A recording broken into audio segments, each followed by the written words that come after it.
Que alegria poder contar com você novamente aqui, no nosso canal, estudando a Palavra de Deus, caminhando pelo crescimento nas disciplinas espirituais e agora estudando o crescimento na Palavra de Deus. Estamos na nossa terceira semana de estudo e para mim é uma grande alegria contar com a sua participação, com o seu envolvimento. Tenho certeza que não tem sido vão esse tempo de estudo. Desejo para você, mais uma vez, que esse tempo juntos aqui seja um tempo de bênção, um tempo proveitoso para a sua vida, em nome de Jesus. Amém? Passando rapidamente aqui, semana passada nós falamos de algumas tarefas que era para você fazer, não é? Que era ler aquele texto que eu enviei para vocês sobre os princípios da aplicação do texto bíblico e estudando o texto de Tiago de capítulo 1 de 19 a 27, você fazer pelo menos 3 possíveis aplicações baseadas nesse texto. Então, além disso, ler os capítulos 5 e 6 do livro do Tim LaHaye, também fazer a leitura do Evangelho de Marcos capítulo 10, fazendo os diários espirituais, pelo menos 3, então desse texto de Marcos capítulo 10. Amém? Então hoje, o que nós iremos fazer? Espero eu que você tenha lido aquele texto que era o texto para ajudar você a entender, a aplicar o texto da Bíblia na sua vida. Então se você leu, você fez as tarefas, certamente você vai ter proveito naquilo que a gente vai fazer aqui, a gente vai falar. Se você não fez as tarefas, eu queria te pedir carinhosamente que você faça, porque a tarefa ela vai ser complemento naquilo que nós estamos ensinando aqui. Então, se você não cumprir com essas tarefinhas, o seu proveito, o resultado final não vai ser tão bom como seria se você praticasse e cumprisse com essas tarefas, ok? Então, o que nós temos que entender? Hoje, inclusive, o tema desse tempo nosso junto, da nossa meditação, é estudando a palavra com resultado. Então, nós vamos ver o terceiro e último passo do estudo indutivo, que é a aplicação. Nós já falamos sobre a observação do texto bíblico, nós já falamos sobre a interpretação do texto bíblico e agora nós vamos concluir falando sobre a aplicação desse texto bíblico na nossa vida. E eu já começo dizendo para você que você precisa entender que sempre, escute isso, sempre, coloquei no meu texto aqui em letras maiúsculas, sempre que você aplicar a palavra de Deus na sua vida, você pode ter certeza que haverá um resultado prático, vai acontecer um resultado prático.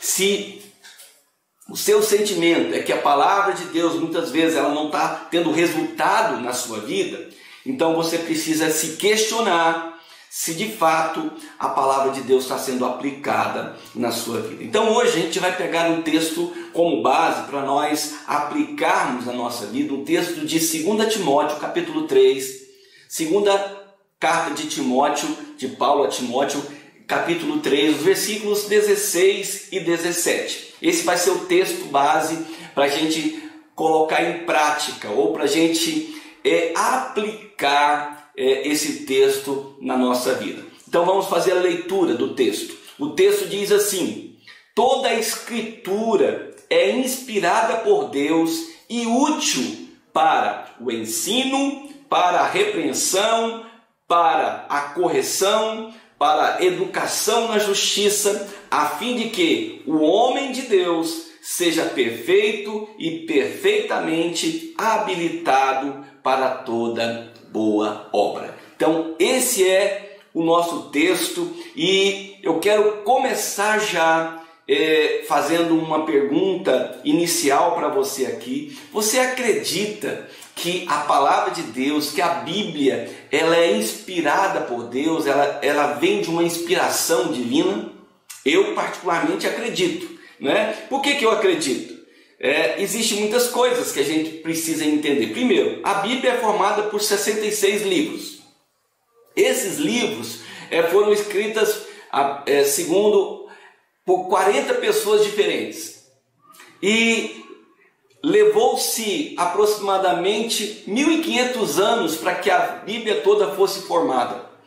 E ela foi escrita em 3 continentes, em 3 línguas diferentes. E ainda assim, essa Bíblia, que a gente muitas vezes pensa, mas se foi assim, então, se foi homens que escreveram, como que ela pode ser inspirada por Deus? Então, basicamente, eu vou responder dessa maneira, no sentido que Deus é a fonte das informações que nós temos na Bíblia. Segunda carta de Pedro, capítulo 1, versículo 21, a Bíblia diz assim, os homens falam da parte de Deus conforme eram movidos pelo Espírito Santo. Em outras palavras, Deus usou o seu Espírito Santo de uma forma poderosa e invisível para transmitir a sua mensagem aos escritores da Bíblia. Alguns escritores da Bíblia ouviram a mensagem direto de Deus, outras foram transmitidas por anjos, outros tiveram visões, outros, em alguns casos, sonhos. Às vezes Deus transmitia a sua mensagem palavra por palavra, outras vezes Ele permitia que os escritores usassem suas próprias palavras para escrever a mensagem, mas em todos os casos eles escreveram o pensamento de Deus e não os seus próprios. Então, na verdade, a tradução mais correta aqui para quando a gente fala a palavra inspirada, por Deus, a palavra mais correta na tradução aqui seria soprada, porque o texto original ele dá esse entendimento, que a palavra foi soprada por Deus, dando aquele entendimento lá do Gênesis, lembra? Quando Deus soprou a vida no homem. Então, esse entendimento, da mesma maneira que Deus soprou a vida no homem, o homem passou a ser alma vivente. Então, a palavra também foi soprada. O sopro de Deus veio sobre esses homens de Deus que foram inspirados e escreveram segundo aquilo que Deus os dirigiu que escrevessem. Então, podemos dar aqui, de maneira direta e simples, pelo menos 5 razões para darmos credibilidade à Bíblia. Primeira delas é a própria história. A Bíblia é o livro mais antigo que se tem notícia no mundo escrito. E durante todo esse tempo da história, de tantas gerações e gerações que já passaram, a Bíblia continua, não é? Passando gerações, entrando gerações, tantas coisas já aconteceram nesse mundo. E a história nos faz entender, e a Bíblia continua, tantos anos depois, não é? A Bíblia está aqui à nossa disposição até hoje. Segunda, a integridade do ensino. Tantas pessoas, 40 pelo menos escritores, escrevendo em tempos às vezes diferentes, sobre um único assunto que tem a ver com Deus e a sua obra. E a gente não vê distorções, a gente vê um todo. Quando você pega a Bíblia, você entende que a Bíblia ela tem credibilidade em tudo aquilo que ela fala, porque as coisas se encaixam, né? E uma outra coisa são tantas palavras que estão na palavra de Deus que já se cumpriram, profecias que já se cumpriram. Uma outra coisa tremenda é o poder transformador da palavra de Deus, da Bíblia. O que a Bíblia pode fazer, né? Livro nenhum. Às vezes a gente lê livros inspiradores, são muito bons, mas nada se compara àquilo que a Bíblia pode fazer, pode transformar na vida de uma pessoa. E o próprio Jesus Cristo, ele dava credibilidade à palavra de Deus, citando, é claro, o Velho Testamento. Muitas vezes ele citou e ele amparava os ensinos da palavra de Deus. Então, por hora, penso que isso já é suficiente para a gente entender que a palavra de Deus ela é digna de confiança. Se a palavra de Deus ela é digna de confiança e cremos que ela foi dada por Deus, qual que é o propósito de Deus para nós? Porque se eu entendo que a Bíblia é a palavra de Deus, que ela veio da parte de Deus, qual que é o propósito dela para a minha vida, para a sua vida? O próprio apóstolo Paulo vai dizer nesse texto, E mesmo que não é de uma maneira exaustiva, mas de uma forma mais direta, prática, eu quero falar para você da forma que Paulo coloca. Ele começa a dizer que, olha, a palavra de Deus, ela é inspirada por Deus e ela é útil. Para que ela é útil? E ele começa a dizer, a palavra de Deus, ela é muito útil. Irmãos, toda pregação, todo ensino da palavra de Deus deve ter resultados objetivos em nossas vidas.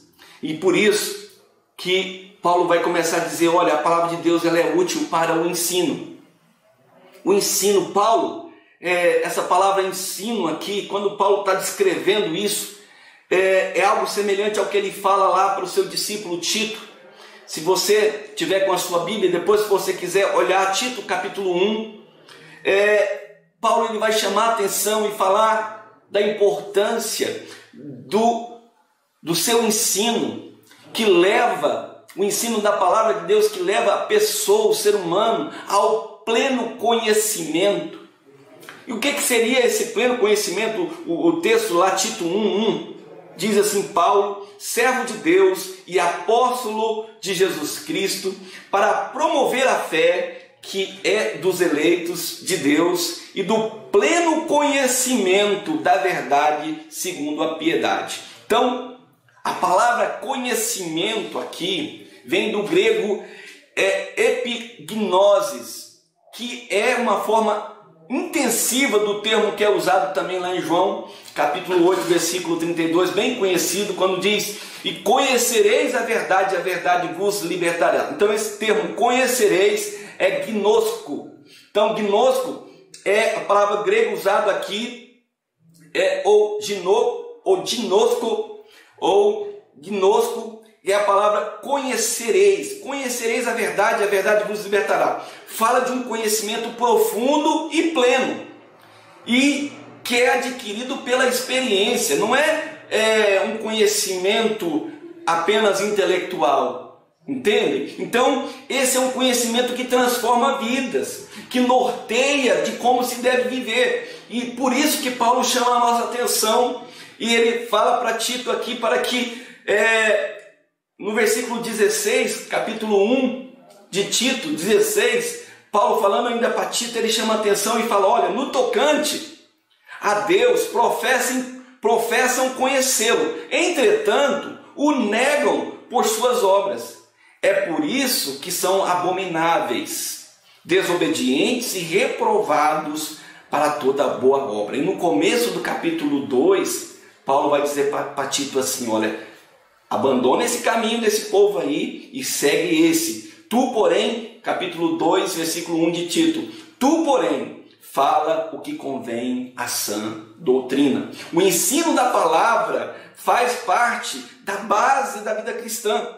O próprio Jesus Cristo, ele deixou algo sobre isso, quando ele fala lá em Mateus capítulo 28, versículo 20, ele diz, ensinando-os a guardar todas as coisas que vos tenho ordenado. Então, ensinando-os a guardar todas as coisas que vos tenho ordenado. É ensinar com base não em meras palavras, mas na prática da palavra. Mas a palavra de Deus também, ela não é só útil para o ensino, ela é útil também para a repreensão. Isso nos fala de quê, queridos? Fala de confronto em amor. A palavra de Deus, ela é útil para a repreensão. A repreensão o objetivo da repreensão é conduzir o pecador ao arrependimento e a uma mudança de vida. Isso tem que ser feito, não é? Aquela historinha que eu sempre conto, não é? Eu preciso sempre pensar. As pessoas precisam ser corrigidas, elas precisam ser redirecionadas muitas vezes, mas essa correção ela precisa ser feita pela palavra de Deus e de uma forma viva e amorosa. A palavra de Deus também, segundo o texto que lemos, ela é útil para a correção. Então ela é útil para o ensino, ela é útil para a repreensão e ela também é útil para a correção. A palavra mostra o caminho certo que a gente precisa seguir, mas nós precisamos de ter uma atitude apropriada aqui. Mesmo que muitas vezes essa palavra ela visa nos corrigir, dependendo da atitude que eu e você tiver, essa palavra não vai ter efeito. Tem um texto que está em Provérbios capítulo 11, versículo 2, que diz algo interessante. Diz, olha, e vindo a soberba, sobrevém a desonra, mas com os humildes está a sabedoria. Algo semelhante está em Mateus 23, 12 diz, quem a si mesmo se exalta, será humilhado.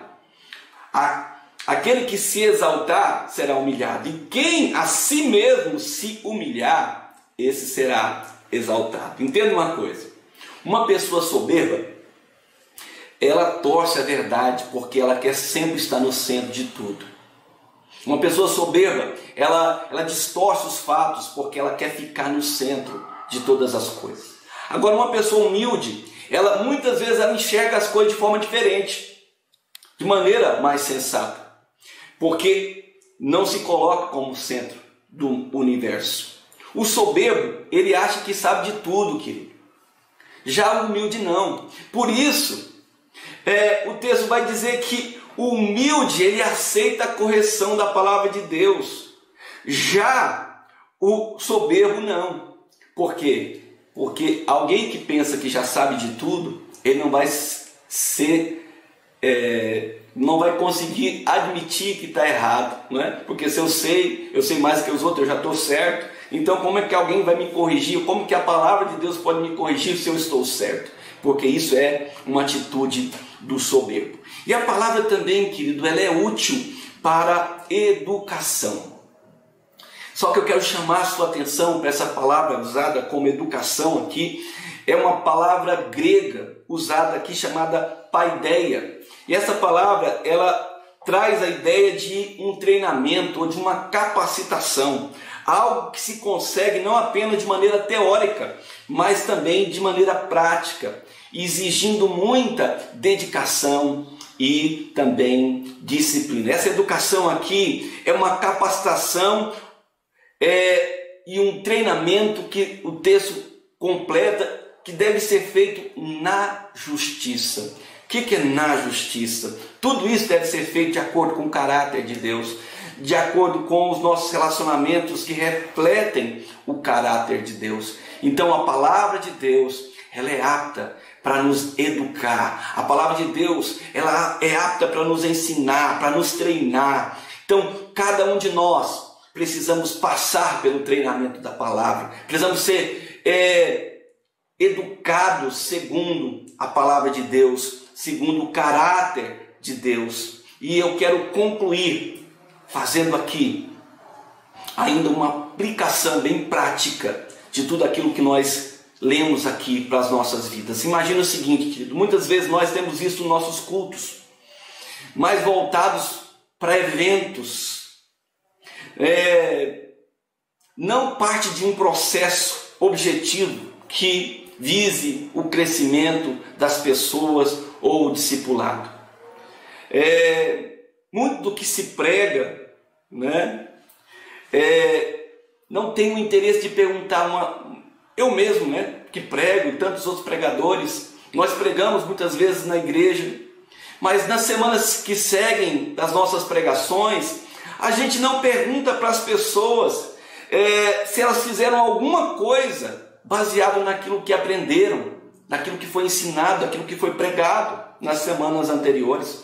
Poucas pessoas, queridos, que a gente vê na igreja, que anotam alguma coisa durante as pregações, né? Eu, como tenho o hábito de pregar, eu observo, e a gente observa, né? A gente vê aqui ou ali algumas pessoas que estão anotando, que estão prestando atenção naquilo que está sendo ensinado. E o que é pior, às vezes a gente vê pessoas vindo para o culto, vindo para um lugar da ministração da palavra e nem trazem a Bíblia. Nem a Bíblia, às vezes a pessoa traz, né, para acompanhar aquilo que está sendo ensinado. As pessoas estão indo para a igreja não para aprender ou para crescer, mas para ouvir algo e se sentirem bem. Por isso que algumas vezes, após alguns cultos, algumas pessoas saem chateadas, porque não ouviram aquilo que lhes agradou os ouvidos. Então a pessoa não foi no culto para ouvir a palavra, para serem ensinados, para serem admoestados, para aprender algo e para colocar em prática algo que Deus lhes falou ao coração.